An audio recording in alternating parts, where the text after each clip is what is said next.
For the most part, the ISO branding is linked very clearly, it's a kind of a passport to compete in the globalized world.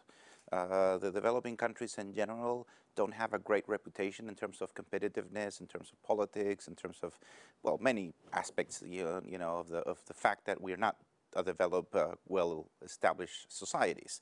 So the ISO branding for most part of the business community and other organizations is a brand that has a lot of value and basically tells the world that you are a serious institution, that you are able to compete into the world and to be considered a player.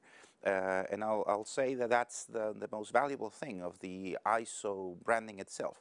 Then when you link that branding that has this kind of powerful branding into our society and our business community, and you link it with social responsibility, you reach an audience that for many years have been skeptical on social responsibility. They say, well, it's fine, it's okay, but this is kind of a rich world, good doer thing, but it's not really for us.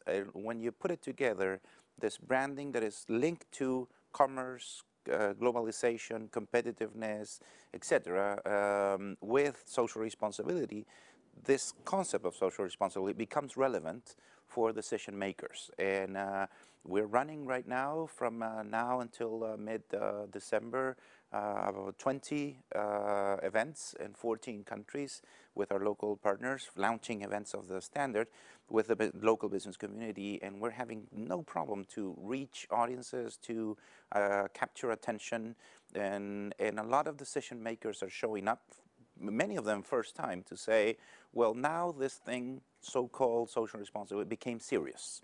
And now we have evidence that is really global.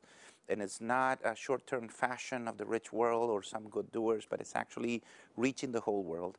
And the fact that 69 out of the 99 countries participating in this process were from the developing world, and the chair was a Brazilian, and the chair of the drafting team a South African, also adds a legitimacy factor, which is quite relevant because for many of our business, or let's say decision makers also in politics, they might say, it's nice, it's okay, but it's a top-down approach that we're being somehow imposed by others. In this case, that's not an argument. It's probably the opposite. We were a very strong majority. The leadership positions were held by people from the developing world, and that's another very strong argument. It's to say, well, this is real, this is global, this is for real companies. It's linked to competitiveness, it's linked to globalization, etc. But it's also a show that has been run very significantly by ourselves. And that legitimacy argument is very, very appealing. Well, I would expect it to be widely recognized. It's been recognized very fast. I would expect it to be used by thousands of companies and organizations, and I would expect it to be referenced by pretty much everyone in the SR, social responsibility community around the world.